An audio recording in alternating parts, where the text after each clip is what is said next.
Hi everyone, and welcome to the latest monologue. I'll probably entitle this after an old popular song called The Sound of Silence. Because what's happening in Kenya right now is a silence, and because most of our society are the material ilk. They understand, they express words, they struggle with philosophy, and they certainly can't interpret silences. This is what's happening with the silence. And now I'm talking to the Gen X, my peers. It is not a sign of victory on part of the government. As much as so many of you would like to believe that, and to believe that the government has won the political struggle, we are back to our full imperial splendor, and your place as a court jester in the said empire is secure. No, that's not the case. What has happened is that Kenya has achieved clarity. And this is what you need to understand. The change that has come is profound and irreversible. But it's not changing people. The ground has shifted. It's like the ground has shifted, or as a more simpler metaphor, you are in a dark room and someone just switched on the light. And suddenly we had been talking, these disembodied voices, and you suddenly see who's been talking. Some people had been talking about clothes, and the light comes on and you realize they are naked. It's like the Hans Christian Andersen's fable of the emperor's clothes, where the boy pointed out that the emperor was naked. And if we bring that to reality, when someone points out something like that, you can scramble and get some clothes and put them on. But the nakedness cannot be unseen. And the emperor himself will start looking around and questioning his court jesters who've been telling him that he's smart, yet he was naked.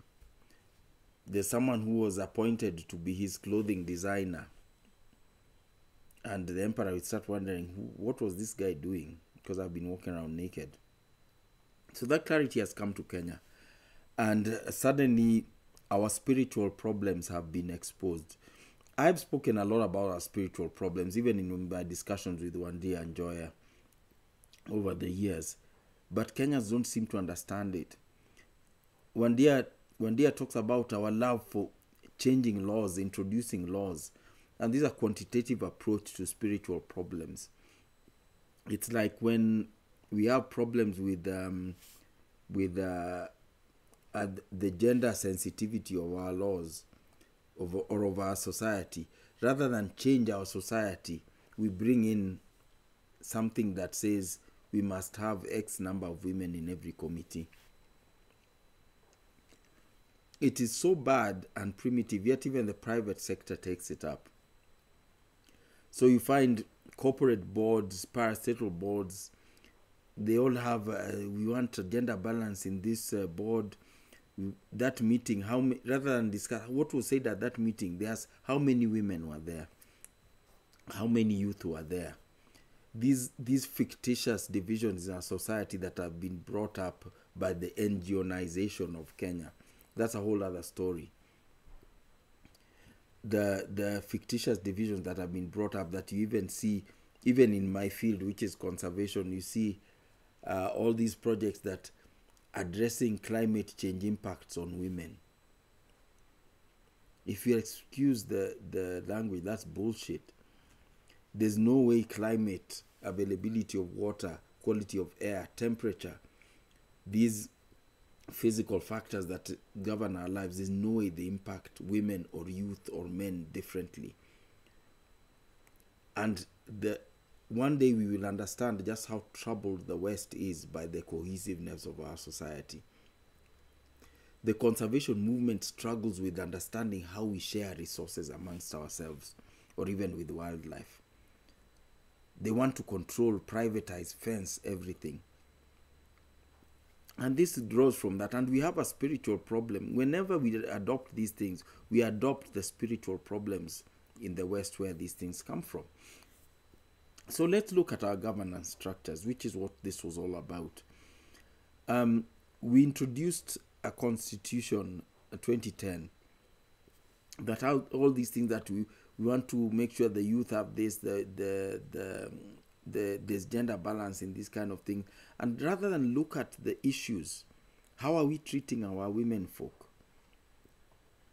We created positions reserved for women folk. And then we pick women folk who are related to someone's wife, someone's sister, someone's cousin, that kind of thing, rather than the best. We compare ourselves with countries where they have women in their legislatures, but those women are elected as a result of a level political playing field. So they're elected to those legislatures. They are not put there by law in those numbers. And even in Kenya, we have strong women leaders who have stood and won elections. But their position is watered down by the vast number who are brought in just by some written document and not out of their merit. We create position of women's rep. We don't know what these people do, what they're supposed to do. I struggle to find any legislation worth talking about that's been brought up by any of them. The most prominent of them are actually well known for the intellectual vacuity of their statements, like what you commonly hear from Esther Passaris, for example. But that's our reality. We had a spiritual problem. We sought a legalistic, primitive, quantitative engineering solution.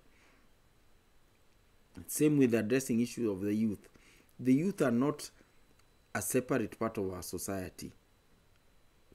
The youth is a season of life that one passes through between childhood and adulthood. And it's very transient. When you target anything, it's when you target a static action, it's like targeting a static action to a flowing river. You're doing nothing. Otherwise, you create a dam and a flood, which is another problem. Because we've created positions for youth have held them, and from them, grown old in them, not willing to relinquish and move on. And this is why we reserve even seats for youth even in our Senate. Then who do you nominate to those seats? Esther Nyamu and her ilk. We have to face this. Kenya has changed. We have to face this issue. Let's not pretend. And same with people living with disabilities. We need to make our structures, our society, more friendly to them. Not just have more of them, reserve seats for them on boards and all this. As much as that is good, but that is not a panacea to the issues saving them, where the issues bedeviling them. So you have, even in the private sector, you have corporations with reserving seats for people with disabilities, yet maybe even their corporate headquarters do not have ramps for wheelchairs. I was on the board of a parastatal, the Tourism Regulatory Authority. Our Kisumu office was on the 10th floor of a government building that had no lift. No disabled or elderly or unwell or unfit person could even make it to the office.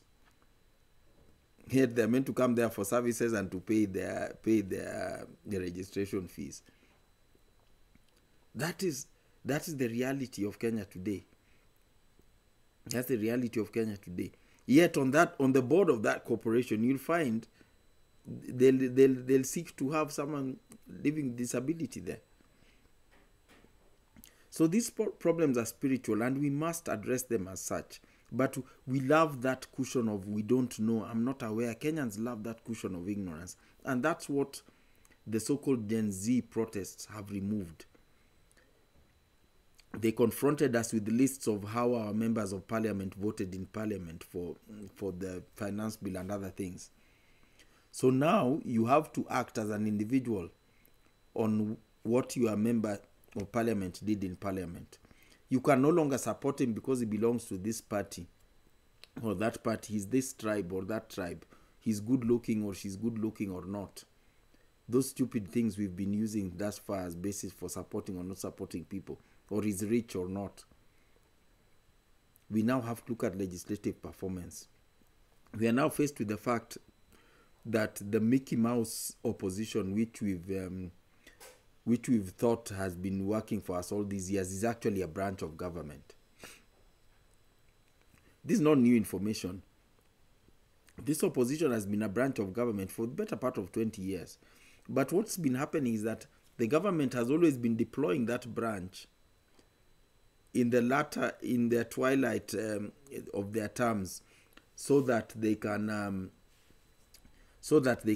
assuage pressure that's brought on upon them by poor performance and loss of relevance, etc. It's just that this time the government has messed up so badly so early that they've had to deploy this crutch in their first term, on the second year in office. So that's what's changed. But the same thing, they haven't been opposition for a long time. So it's bizarre to me when I hear people saying the opposition is flip-flopping. No, they're not flip-flopping. They've been a part of the establishment for nearly 2 decades. It's us citizens who have not been listening and watching and observing them.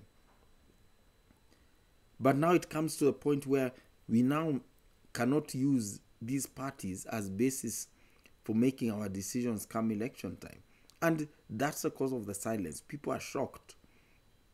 The lights came on and we are seeing naked people around us. We are seeing scruffy clothes. We are seeing ugly faces.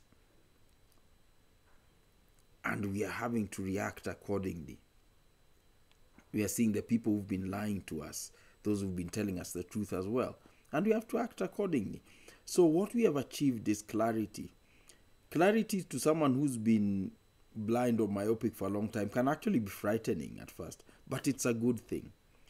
For those of us who saw these things some time ago, it's sort of amusing to see how people are taken aback by them, but it's encouraging to see that people are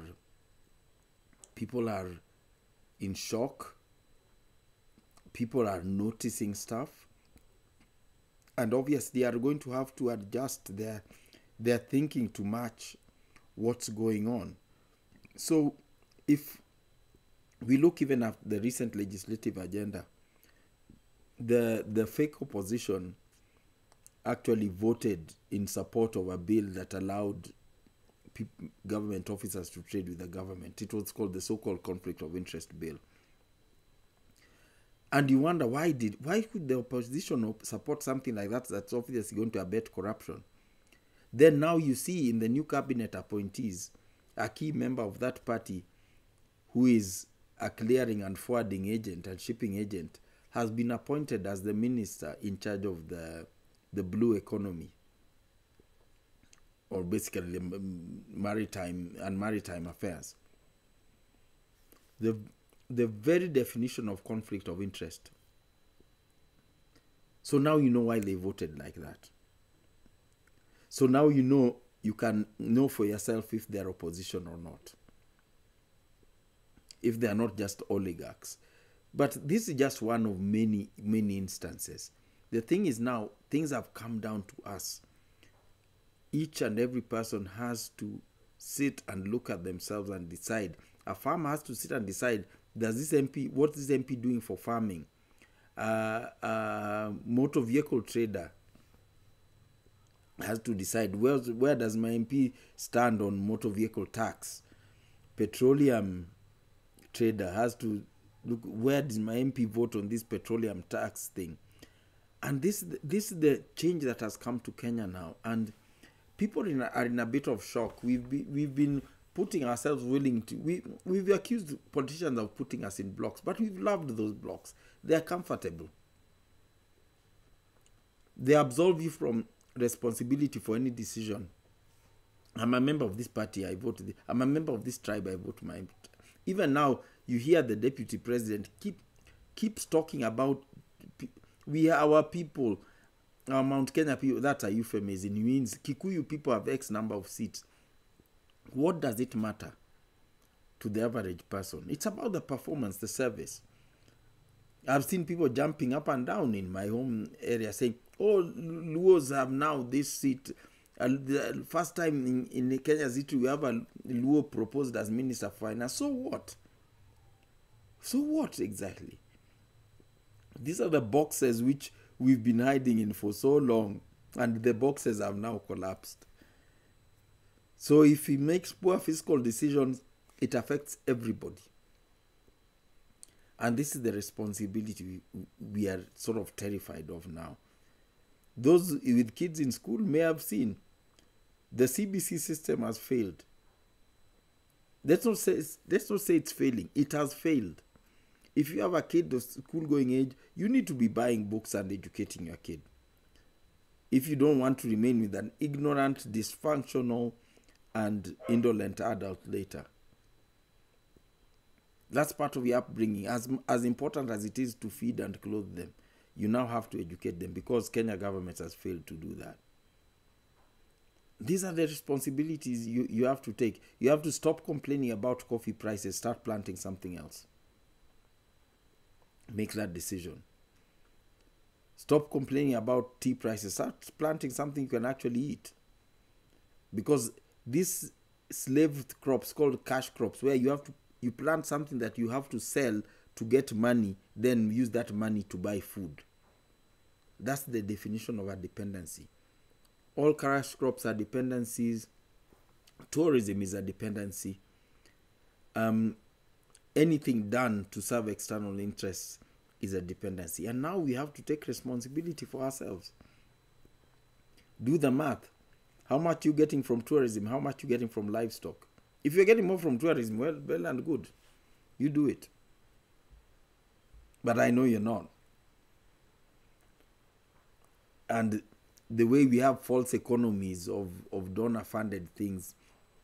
Look at the noise we had about the Ford Foundation, where the PS in the Ministry of Foreign Affairs was demanding to know who Ford Foundation is funding. Yet Ford Foundation was even funding the First Lady's programs under the First Lady's office. That permanent secretary himself, principal secretary himself, got funding from Ford Foundation when he was a student. And it's rubbish. It's embarrassing. Because clarity has come. We can no longer have this bluster. You have to perform. You have to be real now.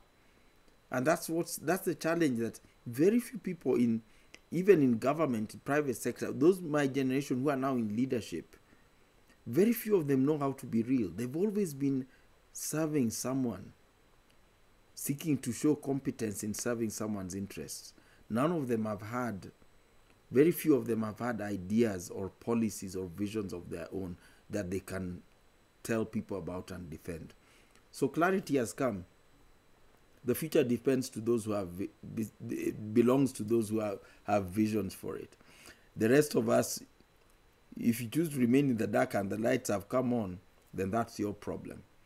But let's move forward. And what's happening now, this is the reality. It's an ugly reality, but it's real. We've kidded ourselves too long that Kenya is doing well. Ever since the colonialists chose our independence leaders, we've been lying to ourselves. So the truth has come.